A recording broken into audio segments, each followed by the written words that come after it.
मोक्ष प्राप्ति के बाद सूक्ष्म शरीर हमेशा के लिए मर जाता है यदि स्वयं प्रकट नहीं करोगे तो।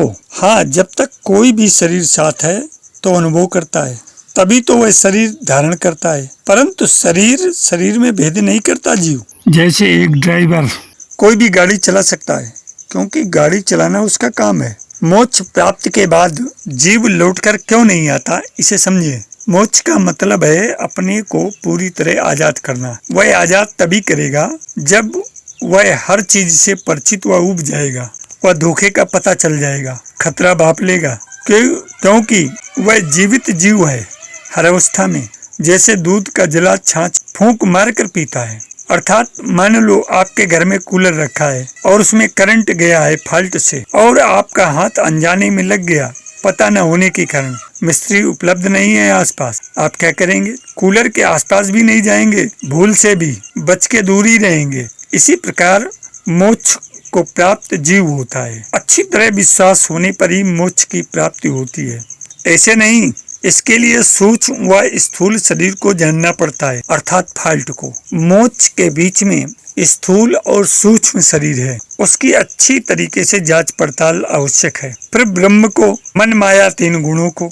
जब आपको पक्का पता चल जाए कि मैं खतरे में हूँ, दुर्गति में हूँ, यह दुनिया एक गलती से बनी है, वह इस प्रकार बनी है, मैं इनसे अलग हूँ, वह ये सृष्टि मेरे रहने का स्थान नहीं है, मेरा नाम व स्वरूप कुछ और है जो कहीं और रहता है। सभी प्रकार के शरीरों को मेरी सूरत चला रही है। जैसे सूर्य की किरणों से पेड़ पौधों का अस्तित्व बना है, इसका मतलब ये नहीं कि सूर्य जमीन पर है। जीव ने अपने नाम व स्वरूप को पहचान लिया तो वह ब्रह्म के किसी भी लोक परलोक में एक पल भी नहीं रहना चाहेगा। भाई, ये विश्वास स्वयं पक्का जान कर आना चाहिए। पढ़ने, सुनने, जपने, ध्यान, समाधि, तप आदि से काम नहीं बनने वाला, अर्थात मोक्ष नहीं मिलेगा किसी भी क्रिया क्रम से। इस विश्वास को प्राप्त करने के लिए निरंतर अभ्यास चाहिए। सत्य असत को पहचानने, जानने, स्मरण रखने के लिए अंतिम समय तक देह खत्म होने तक, तब जीव ब्रह्म से पार होता है। क्योंकि आपको किसी ने पकड़ा हुआ नहीं है, बल्कि आप असत को पकड़े हुए हैं। सत्य भेद जानकर छोड़ दो, पूर्ण विश्वास होने पर आप आजाद हो जाओगे, क्योंकि आप ब्रह्म में एकाकार आने से पहले आजाद अवस्था में ही थे। गलती कैसे हुई, कहाँ हुई, आपसे बस यही पता कर लो। इसलिए परम सत्य कहीं भी लिखा नहीं मिलेगा, क्योंकि वो महागलती एक ने ही की थी, उसी एक से सब पैदा हो रहा है। आत्मा का स्वरूप एक जगह से सपना देख रहा है, जो आपकी सूरत अर्थात जीव को निराकार साकार होने के कारण सत्य दिखाई दे रहा है। आप शरीर का नहीं बल्कि अपना अनुभव से सत्य जानिए ना।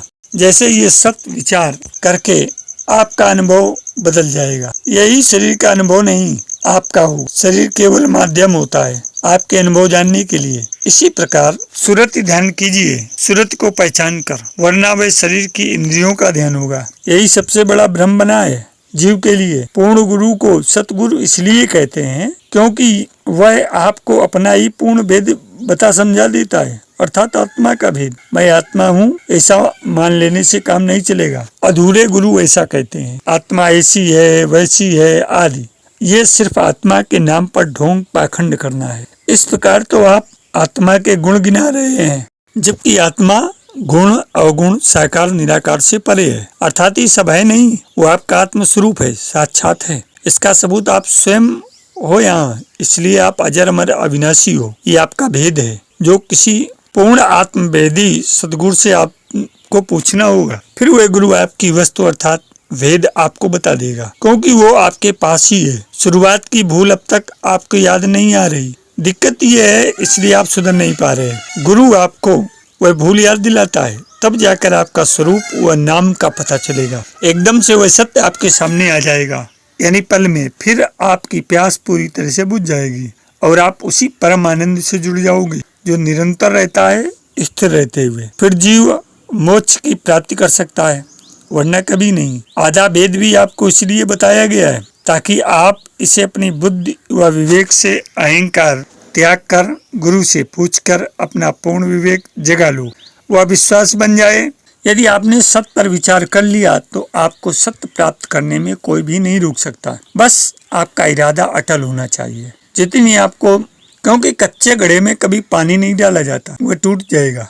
आप अपने को पकाइए, फिर आपके अंदर पानी डाला जा सकता है। कोई भी गुरु ऐसा नहीं करेगा। जो ऐसा करेगा वह पूर्ण गुरु है ही नहीं, यानी उसे भेद नहीं पता। वो वस्तु आपकी होने के कारण आपको पता नहीं चलेगा तो किसे चलेगा, अर्थात केवल आपको ही पता चलेगा। इसलिए केवल वही पता करने वाला जीव ही मोक्ष प्राप्त कर सकता है, वरना ग्रंथों में केवल वही भेद लिखा होता है। इतनी सारी घटनाएं नहीं, जैसे जप, तप, योग, समाधि, मंत्र, तंत्र, कर्म, पाप, पुण्य आदि। यदि ये भेद कहने योग्य होता तो अब तक सृष्टि में एक भी जीव नहीं रहता, अर्थात सब परमात्मा को प्राप्त हो जाते। इसका उदाहरण आपका यहाँ होना व ब्रह्म अवतारों का भिन्न भिन्न रूप में जन्मना मरना आदि है। कबीर को परमात्मा इसलिए कहते हैं कि उनके शरीर का गर्भ से न जन्म हुआ था न शरीर की मृत्यु। वो अपने आत्म स्वरूप में लीन हुआ, जिसके कारण केवल वह पूर्ण अर्थात खुशबू शेष बची थी अंत समय शरीर की। यदि कबीर किसी गर्भ से जन्मे होते तो मृतदेह मिलती। इसके लाखों शिष्य जो हर धर्म के थे गवाह हैं। इसलिए कबीर की याद में हिंदू व मुसलमान बराबर श्रद्धा रखते हैं और दोनों धर्म के लोग कबीर की याद में उनको आधा आधा बांट कर एक ही जगह आसपास ही मंदिर बनाकर रहते हैं और कबीर ज्ञान से मुक्ति मार्ग तलाशते हैं। हमारा मन सत्य सामने होते हुए भी समझ नहीं पाता, इंद्रियों के तो वश की बात ही नहीं है। यदि आप सत्य का भेद प्राप्त करना चाहते हो तो आपको अपना विवेक हमेशा जगाए रखना पड़ेगा, वरना आप किसी पाखंडी गुरु के चक्कर में फंसकर अपने जीवन की युति यूं ही समाप्त कर लेंगे।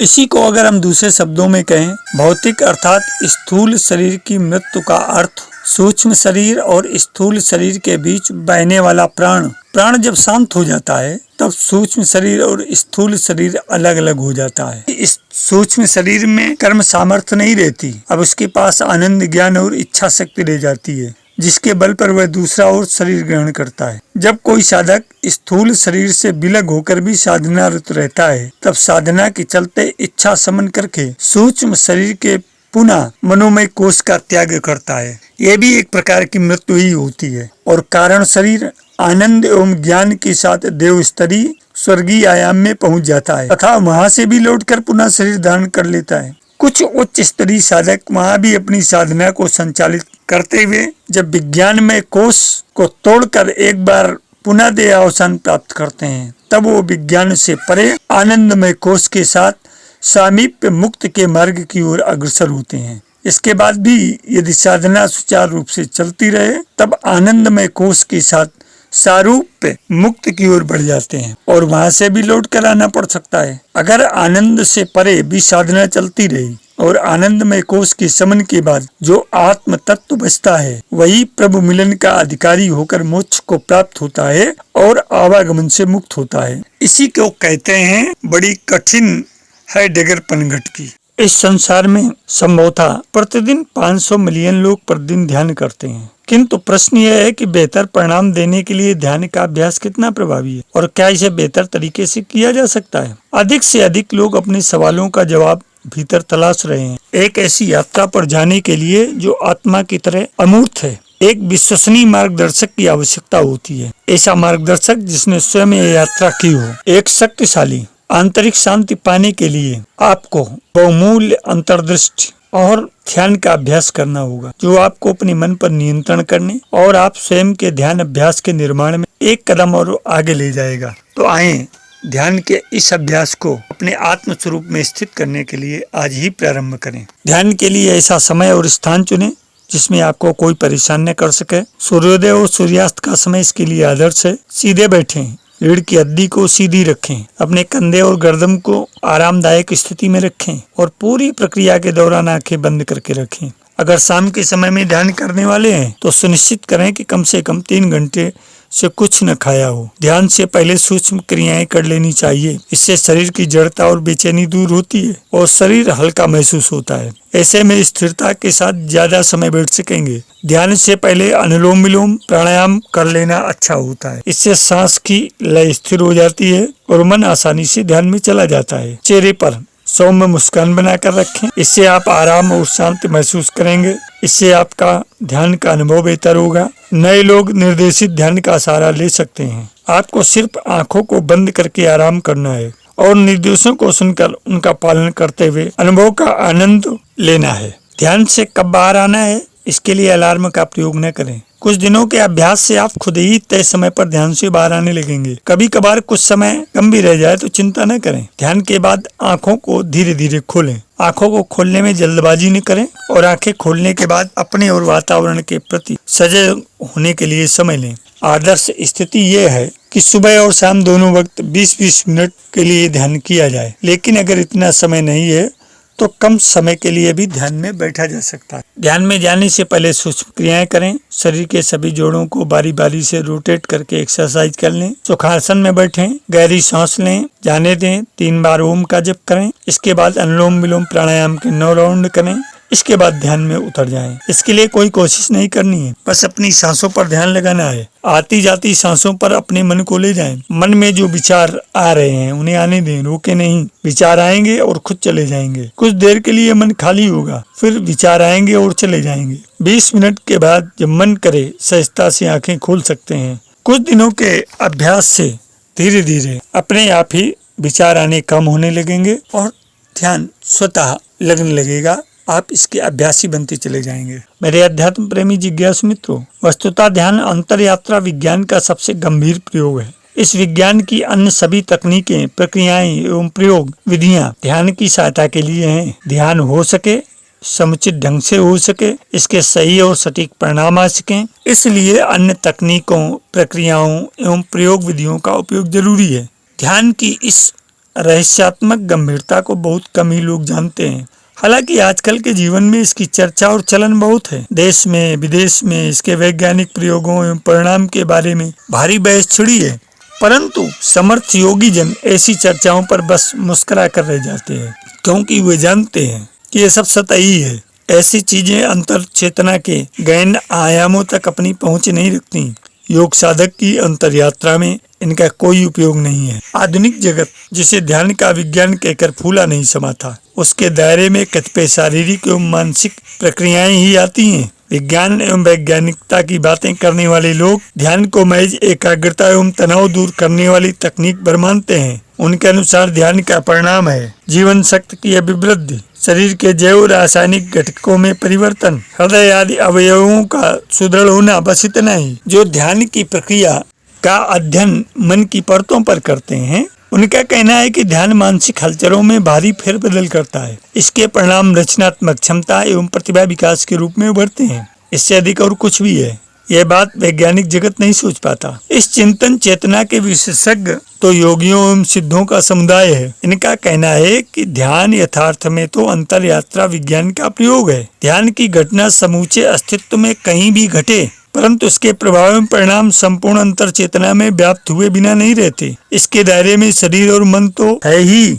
परंतु साथ में चित्त की गहरी परतें भी हैं। हमारा संपूर्ण अतीत और हमारी संपूर्ण भविष्य का समूचा ताना बाना अपने आप ही इस अनूठी प्रक्रिया के माध्यम से अपना रूप और आकार बदलता है। जन्म जन्मांतर के कर्म बीज, संस्कार और ऐसी कितनी ही रहस्यात्मक घटनाएं इससे प्रेरित, प्रवर्तित, परिवर्तित एवं प्रभावित होती हैं। तो मेरे जिज्ञासु मित्रों, आओ आज से ही उस गहन ध्यान प्रक्रिया का अपने आप को एक स्वयं अंग बनावें और इस जीवन से प्रारंभ ये श्रृंखला अनवरत आगामी जीवन तक या हमारे कर्म संस्कार रूपी बीजों के मुताबिक प्राप्त जीवन तक चलती रही तो निश्चित रूप से हम एक दिन ऐसी स्थिति में, आत्मा अवस्था में या उस ब्रह्म में पद प्राप्त की स्थिति में अपने को पाएंगे, जिसको पाने के बाद पुनर्जन्म नहीं हो सकता, जिसे मोक्ष कहते हैं। ये जन्म जन्मांतरों का, आपके कर्म बीजों का, आपके प्रयासों का, आपके प्रयोगों का परिणाम होगा कि आप इस उच्च स्तरीय साधना के माध्यम से अपने आप को इस माया जगत से, मोह माया से, जंजालों से दूर करके अपने आप को उच्च स्थिति में स्थापित कर सकेंगे। आशा है इस वीडियो अंक से आपको बहुत कुछ सीखने, समझने और करने की प्रेरणा मिलेगी। आप अपने आप को तो स्थापित करेंगे ही, साथ में दूसरों को भी लाभान्वित करने के लिए इसे शेयर करेंगे। जीवन के साथ योग चैनल में आज इतना ही। धन्यवाद।